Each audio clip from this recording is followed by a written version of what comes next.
നമസ്കാരം. ആറോ വിഷനിലേക്ക് സ്വാഗതം.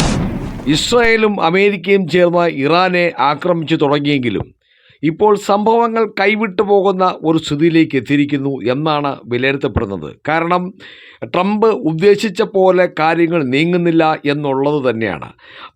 അതിൻ്റെയൊക്കെ ഒരു ലക്ഷണമായി ഇപ്പോൾ തന്നെ പടലപ്പിണക്കം എന്ന് പറയുന്ന പോലെ ഈ തമ്മിൽ കുറ്റപ്പെടുത്തലുകളുടെ വക്കിലെത്തി നിൽക്കുന്നു കാര്യങ്ങൾ. ഇതിൽ ഏറ്റവും പ്രധാനപ്പെട്ട ഒരു കാര്യം ഡൊണാൾഡ് ട്രംപ് ബ്രിട്ടനെ എതിരെ തള്ളിപ്പറഞ്ഞതായിട്ടാണ് ഇപ്പോൾ വരുന്ന റിപ്പോർട്ട്. ഇറാനെതിരെ നടത്തിയ സംയുക്ത സൈനിക നീക്കത്തിന് UK വേണ്ട വിധം സഹായിച്ചില്ല എന്ന രൂക്ഷ വിമർശനമാണ് അമേരിക്കൻ പ്രസിഡന്റ് ഡൊണാൾഡ് ട്രംപ് പറഞ്ഞിട്ടുള്ളത്. UK വളരെ ശക്തമായ ബന്ധമാണ് മുമ്പ് ഉണ്ടായിരുന്നതെന്നും അതുകൊണ്ട് തന്നെ ഇങ്ങനെ ഒന്നും പ്രതീക്ഷിച്ചില്ലെന്നും പറഞ്ഞ ട്രംപ് ഫ്രാൻസും ജർമ്മനിയും ഉൾപ്പെടെയുള്ള യൂറോപ്യൻ രാജ്യങ്ങൾ നൽകിയ പിന്തുണയെ പ്രശംസിക്കുകയും ചെയ്തു. വ്യോമാക്രമണത്തിലൂടെ ഭരണം മാറ്റം കൊണ്ടുവരാമെന്ന് കരുതുന്നില്ലെന്ന് UK പ്രധാനമന്ത്രി കിയർ സ്റ്റാർമർ. വ്യോമാക്രമണത്തിലൂടെ ഭരണമാറ്റം കൊണ്ടുവരാം എന്ന് കരുതിയാണ് ഈ ട്രംപ് ഇവിടെ യുദ്ധത്തിന് ഇറങ്ങിയത്. കാരണം ട്രംപിൻ്റെ ആവശ്യം ഇറാൻ്റെ പരമോന്നത നേതാവായ അയതൊള്ള ഖമനേയിയുടെ നേതൃത്വത്തിലുള്ള ആ ഭരണത്തെ മാറ്റി, ഒരുപക്ഷെ ഖമനേയിയെ കൊല്ലണമെന്ന് ട്രംപ് ആഗ്രഹിച്ചില്ലെങ്കിലും ആ ഇറാൻ്റെ ഭരണകൂടത്തെ മാറ്റി പകരം അമേരിക്ക പറയുന്ന, അതായത് ട്രംപ് എന്ത് പറഞ്ഞാലും ഏറാൻ മുള്ളിൽ നിൽക്കുന്ന ഒരു പാവ സർക്കാരിനെ അവിടെ സൃഷ്ടിക്കുക, എന്നിട്ട് അതുവഴി ഇറാൻ്റെ വൻതോതിലുള്ള എണ്ണ ശേഖരത്തിൻ്റെ നിയന്ത്രണം ഇപ്പോൾ വെനസ്വേലയിൽ ഏറ്റെടുത്ത പോലെ ആ എണ്ണയുടെ നിയന്ത്രണവും ഏറ്റെടുക്കുക എന്നുള്ള ഒരു കച്ചവട തന്ത്രമായിരുന്നു ട്രംപിൻ്റെ മനസ്സിൽ.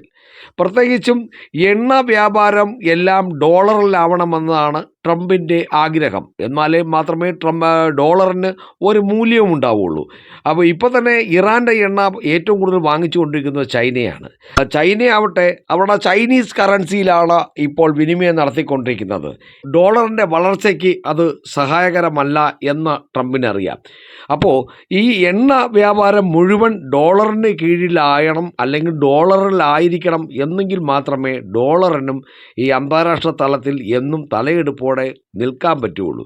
അപ്പോൾ ഇതൊക്കെ കണക്കാക്കിയാണ് ആ എണ്ണ ശേഖരത്തിൻ്റെ നിയന്ത്രണം പൂർണ്ണമായിട്ടും ട്രംപിൻ്റെ കയ്യിൽ, അതായത് അമേരിക്കയുടെ കയ്യിൽ കിട്ടുകയാണെങ്കിൽ ഡോളറിൽ അവർ പറയുന്ന പോലെയുള്ള കച്ചവടം നടക്കും. ഇതും കൂടി ആകുമ്പോൾ ആഗോളതലത്തിൽ എണ്ണയുടെ നല്ലൊരു പങ്കും വ്യാപാരം ചെയ്യാനുള്ള ഒരു അവസരം അമേരിക്ക നേടിയെടുക്കുകയും ചെയ്യും. അതുവഴിയുള്ള നികുതിപ്പണമാവട്ടെ മറ്റെന്താകട്ടെ എല്ലാം അമേരിക്കയ്ക്ക് നേട്ടമായി ഭവിക്കുകയും ചെയ്യും. ഡോളറിനെ വളരെ ശക്തിപ്പെട്ട നിലയിൽ നിർത്തുകയും ചെയ്യാം. ഇതൊക്കെ ഉദ്ദേശിച്ചാണ് ഈ ട്രംപ് യുദ്ധത്തിനിറങ്ങിയത്. എന്നാൽ നമ്മുടെ ഇസ്രായേൽ പ്രധാനമന്ത്രി ബെഞ്ചമിൻ നെതന്യാഹുവിന് ഒരൊറ്റ ആവശ്യമുണ്ടായിരുന്നുള്ളൂ. ഇസ്രായേലിനെ ജൂതന്മാരെയും കൊല്ലണം, അമേരിക്കയും കൊല്ലണമെന്ന് നാഴിക 100 വട്ടം പറഞ്ഞുകൊണ്ടിരിക്കുന്ന, ഈ ഭൂമുഖത്ത് ജൂതന്മാർ പാടില്ല എന്ന് പറഞ്ഞുകൊണ്ടിരിക്കുന്ന ഈ അയതൊള്ള ഖമനേയി വധിക്കണം എന്ന ഒരൊറ്റ ലക്ഷ്യം മാത്രമായിരുന്നു. എന്നാൽ യുദ്ധത്തിൻ്റെ ആദ്യ ദിനം തന്നെ ആ ലക്ഷ്യം കൈവരിക്കാൻ ഇസ്രായേലിന് കഴിഞ്ഞു. അതോടെ ചുരുക്കി പറഞ്ഞാൽ അതോടെ ഇസ്രായേൽ ആഗ്രഹിച്ച കാര്യം നടന്നു കഴിഞ്ഞു.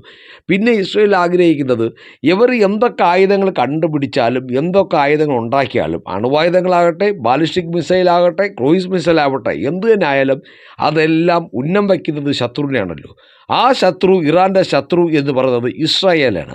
അപ്പോൾ ഇന്നല്ലെങ്കിൽ നാളെ അത് ഇസ്രായേൽ തന്നെ വന്ന് വീഴും എന്നുള്ളതറിയാം.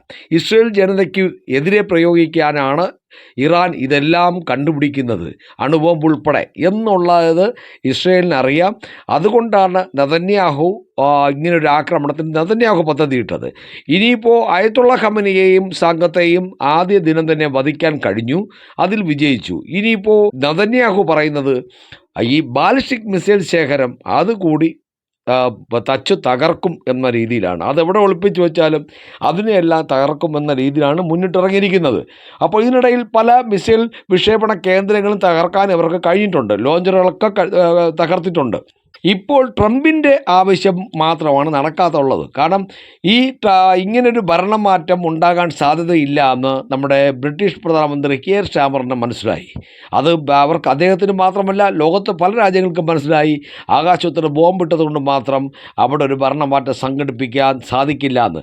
അതുകൊണ്ടാണ് കഴിഞ്ഞ ദിവസം ഡൊണാൾഡ് ട്രംപ് ഇറാൻ ജനതയോട് ആവശ്യപ്പെട്ടത്, ഞങ്ങൾ ചെയ്യാനുള്ളത് ചെയ്തു എന്ന് വെച്ചാൽ അയതൊള്ള ഖമനേയി ഉൾപ്പെടെ പ്രധാന നേതാക്കളെ ഞങ്ങൾ വധിച്ചു കഴിഞ്ഞു, ഇനി നിങ്ങൾ റോഡിലിറങ്ങൂ, തെരുവിലിറങ്ങി യുദ്ധം ചെയ്ത് പോരാടി മുറവിളിച്ച് പ്രക്ഷോഭം നടത്തി ആ ഭരണകൂടത്തെ അട്ടിമറിപ്പിച്ച് ഈ ബംഗ്ലാദേശിൽ എന്താണോ സംഭവിച്ചത്, അവസാനം ബംഗ്ലാദേശിൻ്റെ പ്രധാനമന്ത്രി ഇന്ത്യയിലേക്ക് വന്നില്ലേ, അതുപോലെ അവരെ ഉള്ളവരെ തുരത്തി ഓടിച്ച് നിങ്ങൾ ഭരണം പിടിക്കൂ എന്ന രീതിയിലാണ് ഇപ്പോൾ ട്രംപ് ഇറങ്ങിയിരിക്കുന്നത്.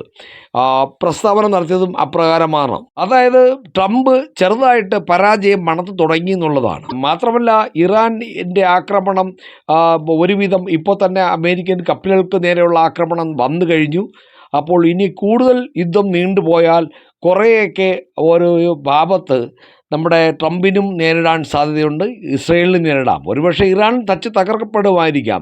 പക്ഷേ എന്നാലും അവസാന പോരാളിയും മരിച്ചു വീഴുന്നതിന് മുമ്പ് ഇറാനും തിരികെ ഇതൊക്കെ നല്ല ശക്തമായ ആക്രമണങ്ങൾ എന്നെ രണ്ടു കൂട്ടർക്കും നൽകുമെന്ന കാര്യത്തിൽ ഇപ്പോൾ ഒരു സംശയം ട്രംപിനും വന്നു തുടങ്ങി. അതിൻ്റെ ഉള്ളിടിച്ചു കൊണ്ടാണ് ട്രംപ് ഇപ്പോൾ പറഞ്ഞത് കൂടെ നിൽക്കാമെന്ന് പറഞ്ഞു പറ്റിച്ചു. ആര്? യു കെ എന്നും എക്കാലത്തും ട്രംപിൻ്റെ കൂടെയുള്ളൊരു അനുഭാവിയാണ്. അമേരിക്കയുടെ ഒപ്പം തുഴയുന്ന ഒരു യാത്രക്കാരൻ തന്നെയാണ് UK. പ്രത്യേകിച്ച് വ്യോമാക്രമണത്തിലൂടെ ഭരണമാറ്റം കൊണ്ടുവരാമെന്ന് കരുതുന്നില്ല എന്നാണ് UK പ്രധാനമന്ത്രി കീർ സ്റ്റാമർ നിലപാട് വ്യക്തമാക്കിയത്. പക്ഷെ അതിന് പിന്നാലെ ട്രംപിൻ്റെ വിമർശനം വന്നത് ഒട്ടനെയായിരുന്നു. UKയുടെ സൈനിക താവളങ്ങൾ ഉപയോഗിക്കാൻ US-ന് അനുമതി നൽകാൻ വൈകിയെന്നും ട്രംപ് കഴിഞ്ഞ ദിവസം വിമർശിച്ചിരുന്നു. ഈ വിമർശനം കൊണ്ട് പക്ഷേ കീർ സ്റ്റാമർ പ്രതികരിച്ചിട്ടില്ല.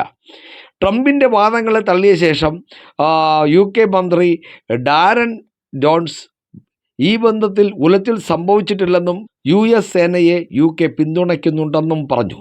എന്നിരുന്നാലും ട്രംപിൻ്റെ ഉള്ളിൽ ഒരു കരടായി UK കൂട്ടകക്ഷി ഇപ്പോൾ പ്രത്യക്ഷപ്പെട്ടിരിക്കുകയാണ്. അതായത് UK ചെയ്തത് ശരിയല്ല, കൂടെ നിൽക്കാമെന്ന് പറഞ്ഞു, നിന്നില്ല, അതായത് ചതിച്ചു എന്നൊരർത്ഥത്തിലാണ് ട്രംപ് ഇപ്പോൾ പറഞ്ഞിട്ടുള്ളത്.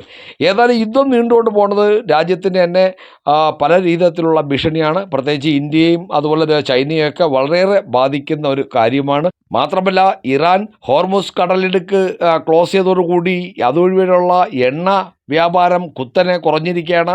അതുപോലെ ലോകത്തിൻ്റെ വിവിധ ഭാഗങ്ങളിലേക്കുള്ള പരസ്പര രാജ്യങ്ങൾ ചരക്ക് കയറ്റുമതി ഇറക്കുമതി എല്ലാം ഏകദേശം ഒരു 70% നടക്കുന്നതും ഹോർമുസ് കടലിടുക്ക് വഴിയാണ്. അപ്പോൾ അങ്ങനെ വന്നാൽ അത് ഇന്ത്യയിൽ മാത്രമല്ല ലോകത്തെല്ലായിടത്തും എണ്ണ വില കുതിച്ചുയരാൻ ഉള്ള സാധ്യതയുണ്ട്. അങ്ങനെ എത്രയും വേഗം ഇതൊരു സമാധാന ചർച്ചയിൽ എത്തട്ടെ എന്ന് നമുക്ക് പ്രത്യാശിക്കാം. അപ്പോൾ മറ്റൊരു വാർത്തയുമായി വീണ്ടും കാണാം. നന്ദി, നമസ്കാരം.